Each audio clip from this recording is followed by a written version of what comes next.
A disclaimer before we get into this video. My microphone decided to break as soon as I blow up on YouTube.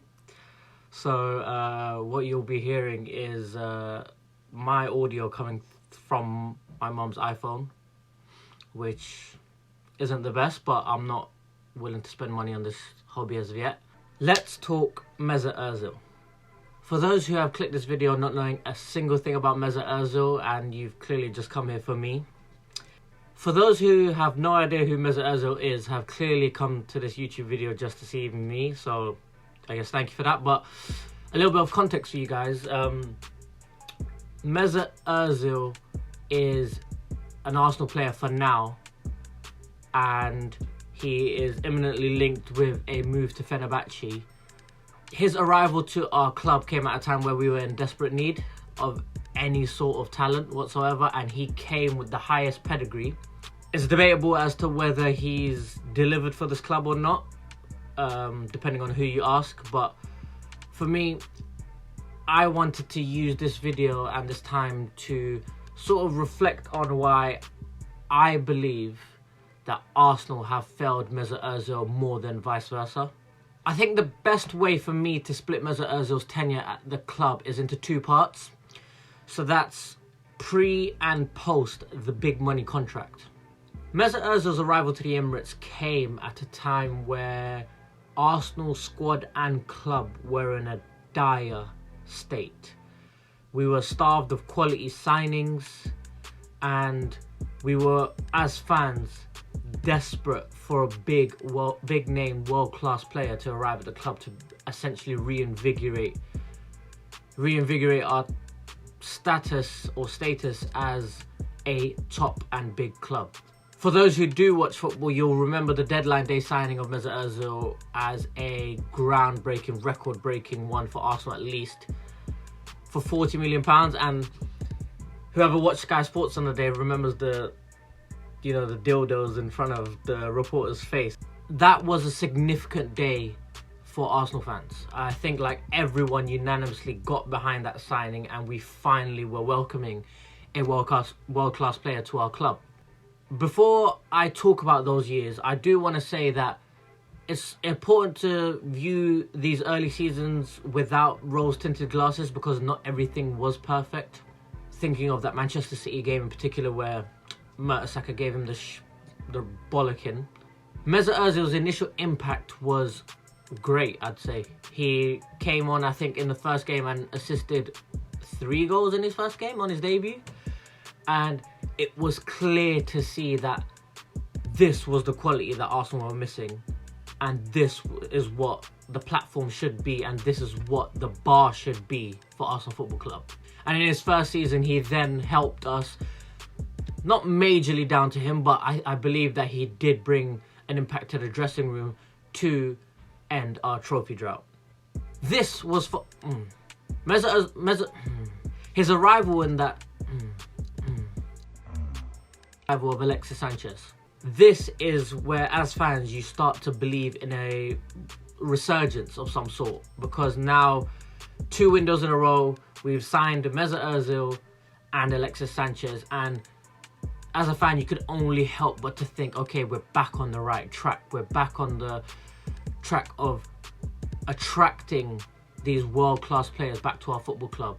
During the season, you immediately start to see a synergy between Ozil and Sanchez. You can see when talent meets talent.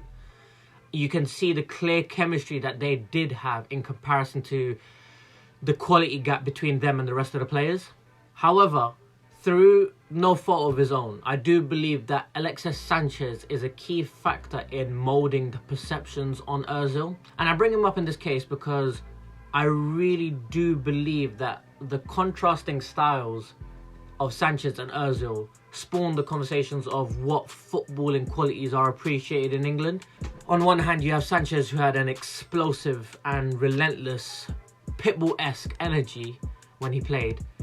Whereas on the other hand, you had Ozil, who was more economical, languid and calculated in his demeanour. And because he wasn't getting stuck into every sort of challenge, chasing down the line, he was beginning to be classed as lazy by some fans. I admit, It was frustrating to watch Ozil jog back when the opposition sprung on a counter-attack and score. But Sanchez was just as infuriating when he would lose the ball in dangerous areas. And like any football fan would remember that Sanchez used to accumulate stats of how much he'd lose the ball in one game, which would be costly at certain points for us. Nevertheless, this video isn't about Sanchez versus Ozil. I only just brought it up because I believe Sanchez's all guns blazing style perpetuated the idea that Mesut Ozil didn't work hard and didn't work smart enough for the team, when in fact I think they brought different qualities to the table. Then comes the Petr Cech window. Now this is the beginning of the timeline where I believe Arsenal, as an ambitious club, begin to demonstrate their incompetence and their failures with regards to Mesut Ozil. The season prior, with Sanchez and Ozil together, we had finished with 75 points, and with Ozil having missed a significant amount of time in that season due to injuries, we finished the season with a good platform to build on, and the weaknesses in the squad were glaringly obvious. You know when you just get calls on your mom's phone, as if I meant to give it to her while I'm recording a YouTube video? The audacity, bro. So that summer, Arsenal were in desperate need for a defensive midfielder and a top-level striker. But in the summer leading up to the 15-16 window, they bought in a pensioner from Chelsea in the name of Petr Cech. Okay, pensioner might be an overstatement, but I think we were the only club in all the 5 major footballing leagues to not sign an outfield player, which is outrageous in the first place. In Ozil, we had an assist machine. In Sanchez, we had a dynamic winger. And in Santi Cazorla, we had a deep-lying playmaker. But that could not win you the Premier League title by itself. So far in all of this, I've avoided mentioning Wenger. In this window, I believe Wenger really did fail to push Arsenal to the next level again. Wenger was always able to accrue brilliant attacking talent for the top half of the pitch. But the window for the 15-16 season demonstrated a pure neglect for the defensive role of the game, combined with his persistence to rely on Giroud as our main striker. Consequently, that season, the title was lost to Leicester, and I don't think I'm exaggerating when I say that even if we had signed any competent players to upgrade our positions that we severely lacked in, the title could and should have been ours that season. In a parallel timeline, we win the league, and I'm just sat here talking about how great Arsenal was and how he's a legend for the club that reinvigorated our football club. But alas, I'm recording the opposite. Then comes the big money contract. I think if I were forced to pinpoint a single moment that epitomizes our entire mishandling and failures from Arsenal's behalf, and with regards to Mesut Ozil, it would be when they offered him a contract worth $350,000 per week.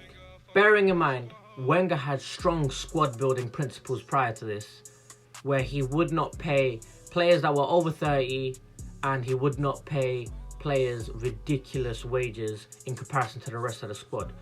So this moment was truly groundbreaking for Arsenal Football Club.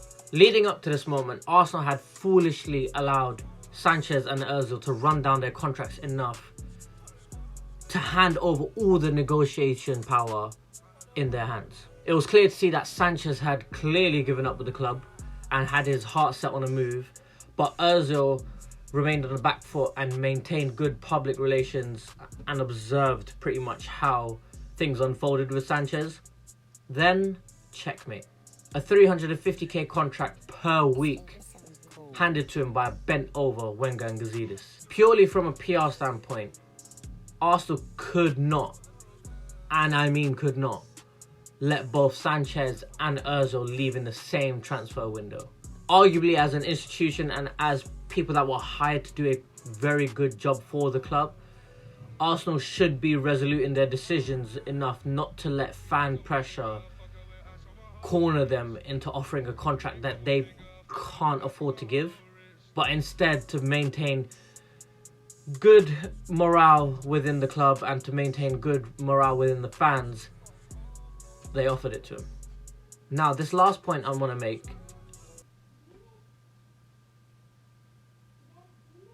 Now, this final point I want to make is not based off of any fact or evidence. I think it's just the way I've pieced together different pieces of information that have been given to us by Mesut Ozil himself, by his agent, by the club, and the sort of timing of events that transpired.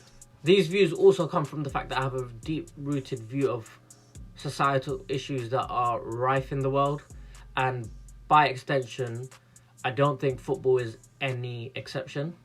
I hold Mesut Ozil's character in high regard due to many scenarios. I believe he is intelligent, he is brave, and he's an outspoken individual. I think in his line of work and with the limelight that he does receive, it's incredibly hard to be. This tweet is an example of his brave character. Knowing the financial implications of his brand and wealth, Ozil decided to speak up on an issue that I wish A, people were more clued up on, and B, frankly gave a shit about. Mesut Ozil decided to tackle a dangerous and disgusting act of religious discrimination currently being displayed in China.